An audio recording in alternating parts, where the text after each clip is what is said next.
Sobre esse assunto, vamos falar com o Vladimir Polizio Júnior. Ele que é advogado, mestre em Direito Processual Constitucional e também autor do livro Novo Código Florestal.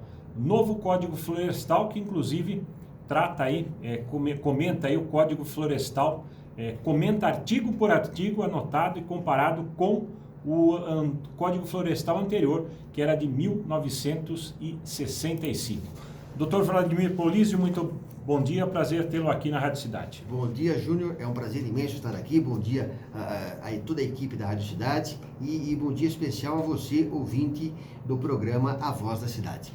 O que diz realmente aí o direito ambiental nessa questão das queimadas? A gente vive, inclusive, um momento de seca, e a gente sabe que é muito perigoso mesmo um fogo se alastrar.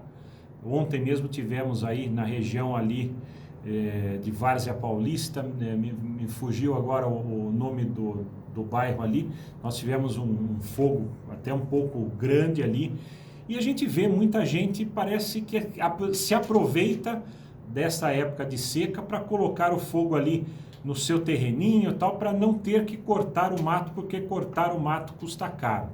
Só que colocar fogo, às vezes esse fogo se alastra e depois não tem bombeiro que segure.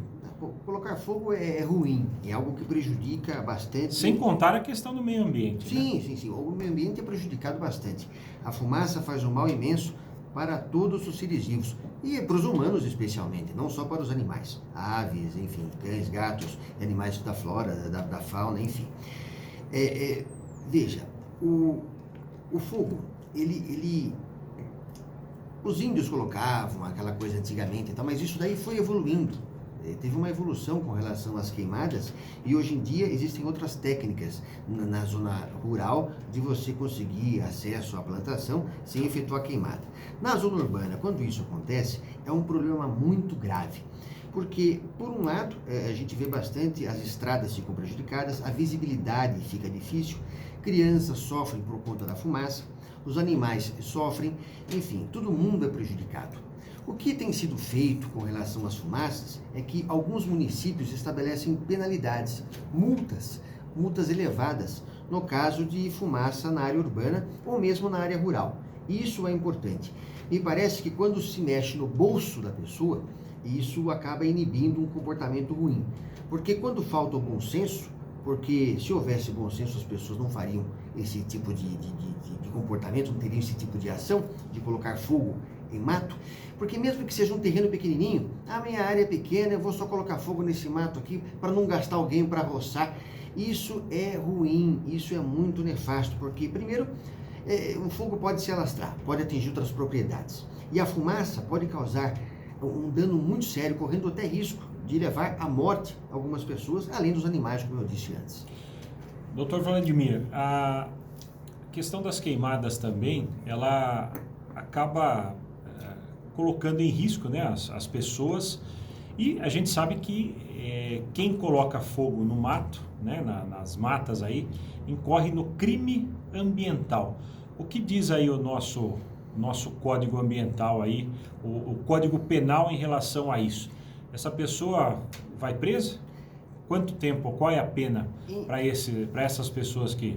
Infelizmente, a melhor sanção ainda é a lei municipal, que é importante que os municípios preocupados com a saúde pública façam leis fortes e severas, mexendo no bolso daquele que coloca fogo.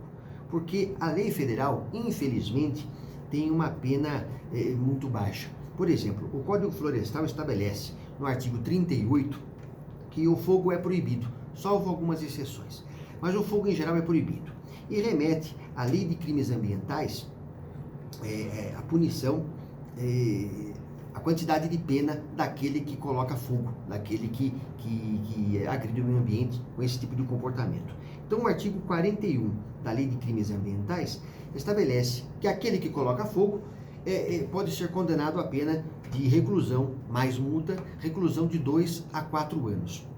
Reclusão de 2 a 4 anos, no mundo real, é uma pena muito branda para um comportamento tão prejudicial à saúde pública. É por isso que eu digo que o bom é quando o município estabelece uma punição pecuniária, uma multa mais alta.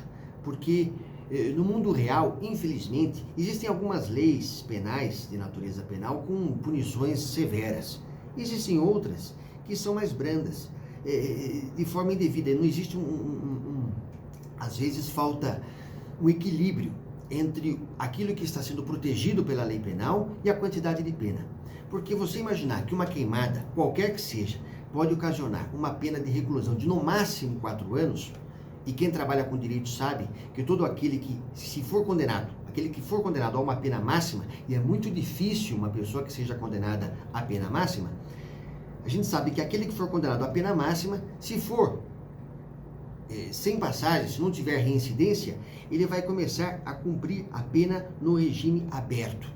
Então, veja, ele pode colocar fogo numa área grande de terra, se ele não for reincidente, a pena vai ser reclusão em regime aberto, que é muito pequena a punição.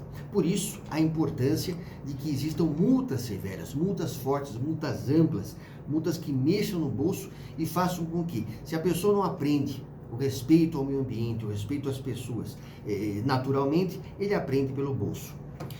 Agora, o novo Código Florestal, ele também ele proíbe, logicamente, o uso de fogo, né, na vegetação, mas parece que ele abre algumas exceções. Sim. Que exceções são essas? São bem poucas essas exceções. São, por exemplo, para efeitos de pesquisa. Outra exceção que existe é quando o fogo é importante para a recomposição da mata nativa. De repente, por exemplo, um caso específico, uma vegetação de outro lugar, uma vegetação alienígena, entrou num meio ambiente, num determinado ambiente, e essa vegetação de fora está destruindo o sistema natural. Então, o fogo é importante para eliminar essa vegetação. Só o fogo eliminaria aquela vegetação. Sim, mas isso são situações raríssimas, que são todas aprovadas, precisam ser aprovadas pelo CISNAMA, que é o Sistema Nacional de Meio Ambiente. Então não é uma pessoa decide sozinha, eu vou colocar fogo aqui. Não. São raras as possibilidades em que são permitidas essas práticas aparentemente nocivas ao meio ambiente, como as queimadas. Então, em raríssimos casos, a queimada pode acontecer. A regra é o fogo é proibido. Com relação à pena, eu até trouxe aqui um julgado importante que saiu agora no dia 13 de setembro, de um caso aqui de São Paulo, em que uma pessoa foi condenada em primeira instância por destruir uma área grande, alguns hectares, de uma área de conservação na Serra do Japi, na Serra do Mar, lá em Cubatão. E essa pessoa destruiu essa unidade de conservação, destruiu uma área grande e ele foi condenado. Mas veja, ele não era reincidente, ele não tinha antecedentes. Réu primário. Réu primário. O juiz reconheceu a área que foi destruída, o juiz reconheceu que houve um grave dano ao meio ambiente e ele foi condenado a pena de 1 ano de reclusão, que foi substituída pela prestação pecuniária de 1 salário mínimo. Ou seja, essa pessoa que cometeu um crime ambiental grave, que destruiu vários hectares lá na Serra do Mar, prejudicando o meio ambiente, ele foi condenado a 1 ano de reclusão. Por tudo isso, só vai pagar um salário mínimo. E ele recorreu ainda, porque ele achou muito esse salário mínimo. Ele recorreu e o Tribunal de Justiça entendeu por bem manter essa decisão, que foi dada pelo juiz de primeiro grau, manter essa decisão, e esse julgado do tribunal saiu agora dia 13. Então, eu trouxe para cá para que fique bem claro que as penas no aspecto criminal, elas são baixas, elas não deveriam ser baixas. E o que pode ajudar, e isso ajuda bastante, é uma multa elevada. Porque quando mexe no bolso, a situação fica diferente, né, Júlio? Houve muita alteração desse novo Código Florestal para o Código anterior de 1965? Bastantes alterações aconteceram. E em que sentido houveram essas alterações? Em que sentido? De mais proteção?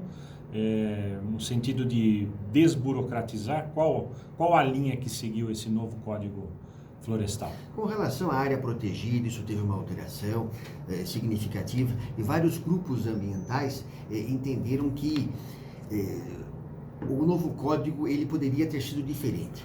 No meu entendimento, aconteceu que houve foi algo produtivo, algo muito bom ao meio ambiente. Primeiro, porque o Código Florestal anterior, ele existia e não era cumprido. Era mais uma daquelas inúmeras leis que existem e que as pessoas não cumprem. Por exemplo, como mais ou menos o caso da contravenção penal do jogo do bicho. É proibido, mas isso acontece à torto direito. Enfim, o Código Florestal existia, mas ele não tinha mecanismos tão eficientes como existe agora. Por exemplo, o Cadastro Ambiental Rural. Esse é um marco muito importante no Código Florestal atual, que eu destaco como sendo um dos pontos principais, porque o Cadastro Ambiental Rural, o CAR, ele permite, de forma por satélite, verificar a área desmatada para constatar se o proprietário, se ele preserva aquela determinada área de reserva ou não, aquela determinada área que tem que ser colocada como reserva, como garantidora do meio ambiente, do equilíbrio ambiental da região ou não. Isso é muito importante. Esse cadastro ambiental rural, ele permite uma identificação das áreas a longa distância. Isso é muito bom. Esse é um ponto, me parece, o ponto principal de modificação positiva da nova legislação florestal. Com relação às queimadas, não houve muita alteração, porque não é o Código Florestal que estabelece penas, que estabelece sanções. O Código Florestal, ele é de 2012, e a Lei dos Crimes Ambientais, que é a que estabelece multa, ela é de 82. Então, a quantidade de pena aplicada para aquele que incorre em fogo continua sendo observada pela Lei dos Crimes Ambientais, que é uma norma geral, que foi estabelecida em 1982, é bem antiga. O crime ambiental está dentro do Código Penal? Não, é uma lei... É uma lei separada. Exatamente. É uma lei que cuida só de crimes relacionados ao meio ambiente. Ao meio ambiente. Doutor Vladimir Polísio, nós tivemos aí essa questão da briga aí do presidente Bolsonaro com a primeira-ministra alemã, sim, o presidente francês e tal, a Amazônia é nossa, vocês não dão palpite aqui e tal. O nosso código florestal em relação aí à legislação dos outros países aí, a gente está avançado em relação aos outros países em termos ambientais? Está, sim, as proteções aqui... As proteções aqui são bem rígidas aí? São fortes. Fortes. O problema que aconteceu com relação ao Bolsonaro agora é muito triste isso, porque a gente que analisa, que conhece um pouco dessa questão florestal, a gente percebeu que faltou e falta ainda, infelizmente, ao atual governo, uma divulgação melhor dos dados, explicando melhor o que acontece. Por exemplo, os desmatamentos, as queimadas atuais, na atual gestão do presidente, agora em 2019, por exemplo, eu trouxe aqui uns dados. Até esse ano, e o ouvinte vai entender bem, esse ano aqui aconteceram já 109 mil focos de queimada, agora em 2019. Mas em 2010, por exemplo, aconteceram 173 mil. Em 2007, 187 mil. Em 2004, 182 mil. Então, se agora tem 109 mil, é menos do que existia antes. Mas então por que muito se fala que a atual gestão, que o atual governo não tem feito, não faz nada pelo meio ambiente? Me parece que o que existe é uma falta de sintonia no governo, bastante acentuada, e isso prejudica. A comunicação é importantíssima para tudo. Uma coisa que é fato, o IBAMA, que é um órgão importante do governo federal, ele está manco. Ele não tem trabalhado, não tem conseguido trabalhar de forma eficaz, da forma que tem que acontecer. Então, se os fiscais do IBAMA, eles não podem ir a campo, se eles não podem atuar, é evidente que isso passa uma mensagem para aquele que trabalha... De impunidade. De impunidade. Até porque aconteceram discursos aí de pessoas ligadas ao governo, do ministro do Meio Ambiente, onde já se viu um ministro do Meio Ambiente com um discurso anticonservação. Mas, enfim, esses discursos do governo federal, das altas autoridades do governo federal, acabaram incentivando condutas que prejudicam o meio ambiente. Por exemplo, Eu levantei aqui hoje de manhã, antes de vir para cá, para trazer dados fresquinhos ao programa, dentro do site do governo federal, é evidente, no Programas Queimadas. Então, o ouvinte pode digitar Programa Queimadas, do INPE. Lá vai aparecer todos os dados referentes aos focos de incêndio atuais. Então, eu vi que hoje de manhã são 3.334 focos de incêndio. Na Amazônia, são 871 focos de incêndio. O estado da Amazônia que mais tem focos de incêndio é o Acre, com 342 focos de incêndio. Bom, ficando no Acre, as notícias que nós temos é que muitas pessoas ligadas ao governo estadual e ao governo federal têm ampliado a derrubada de árvores, as queimadas, por conta dessa letargia na aplicação de sanções de fiscalização, justamente pelo IBAMA. Então, se o IBAMA não pode fiscalizar, alguns mal produtores rurais acabam destruindo árvores e fazendo queimadas. E veja, a questão do IBAMA não poder atuar não é só por conta do governo federal. E às vezes pouca gente fala a respeito disso.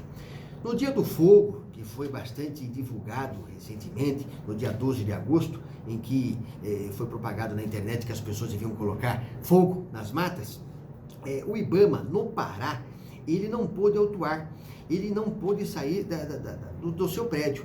Por quê? O IBAMA pediu apoio da Polícia Militar para que fosse fazer fiscalização, evidente, porque essas pessoas que colocam fogo nas matas, elas têm armas, elas não estão lá cumprindo, fazendo nada legal, eles estão lá a responder firmemente a quem for fazer o papel deles de fiscalizar, e eles não puderam fiscalizar, porque a Polícia Militar foi impedida pelo governador de ajudar nesse trabalho muito sério que é realizado pelo IBAMA. Então, se a Polícia Militar não pôde comparecer porque o governador impediu, a culpa de quem que é? Do governo federal ou do governo estadual? E parece que é do governo estadual. E quem que é o governador de lá? Helder Barbalho, do MDB. Eu vi pouca notícia na mídia. Esse sobrenome eu conheço bem. Rapaz, muito. Esse sobrenome é famoso, hein? Então, o pai dele foi preso, né? Foi preso. Bastante, voltou e foi de novo. Isso. Mas ele, do MDB, ele negou o direito, a possibilidade de que a fiscalização do IBAMA acontecesse. Pouca notícia houve sobre isso. E nem o governo federal disse também que, olha, no Pará, a falta de fiscalização acontece por conta do governador Helder Barbalho. Não se falou isso. Então, me parece que o serviço de informação do governo federal é muito falho, porque realmente tem acontecido muitas queimadas, mas a causa dessas queimadas, a causa inicial, primeiro o fogo, o tempo seco, isso acaba gerando e propiciando um ambiente muito bom para queimadas.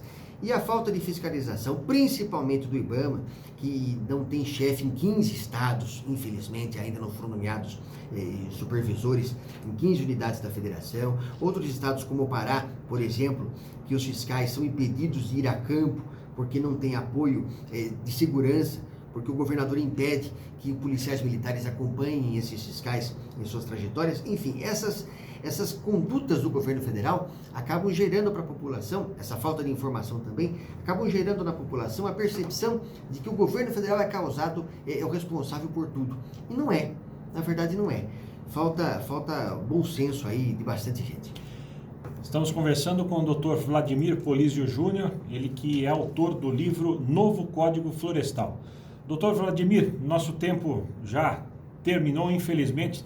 Teria outras perguntas aqui, mas vou convidá-lo em outra vez, só para falar da Lei de Proteção da Serra do Japi. Próximo assunto nosso, Lei de Proteção da Serra do Japi, assunto que envolve a gente também.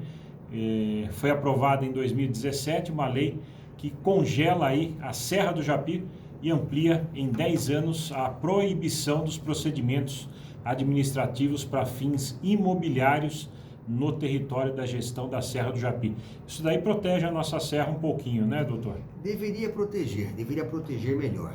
Infelizmente, tem algumas brechas aí que acabam prejudicando bastante a proteção do meio ambiente.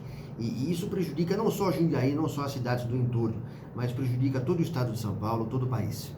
Doutor Vladimir Polísio, muito obrigado. Um ótimo dia para o senhor. E esse seu livro, o Novo Código Florestal, segunda edição, atualizada e ampliada, pode ser encontrado aonde? Já está na terceira edição. A terceira? Já está na terceira edição. Já está na terceira edição. Terceira edição. Em todas as livrarias jurídicas. Esse livro é voltado mais para as pessoas da área jurídica ou para qualquer pessoa que goste aí da questão florestal? Para pessoas ligadas ao meio ambiente, não só no campo jurídico, porque eu comento artigo por artigo do Código Florestal, trazendo decisões judiciais, jurisprudência aplicáveis à espécie, trazendo jurisprudências relacionadas ao antigo código com artigos que têm semelhança, têm similitude com a nova legislação. Então é um trabalho que demorou um bom tempo para fazer, demorei quase mais de um ano para elaborá-lo, e eu fui ampliando, fui revisando e melhorando um pouquinho, tentando melhorar. E coloquei na última edição perguntas utilizadas nos concursos públicos envolvendo o Código Florestal. Então, perguntas nos concursos relacionadas às questões do meio ambiente aplicáveis ao Código Florestal, eu coloquei no livro e comentando a resposta, qual é a resposta certa e o porquê de que essa resposta, que a determinada resposta colocada lá é acertada. Vladimir Polizio Júnior, advogado, mestre em Direito Processual Constitucional, autor do livro Novo Código Florestal. Falou em Direito Ambiental ao Jornalismo da Cidade.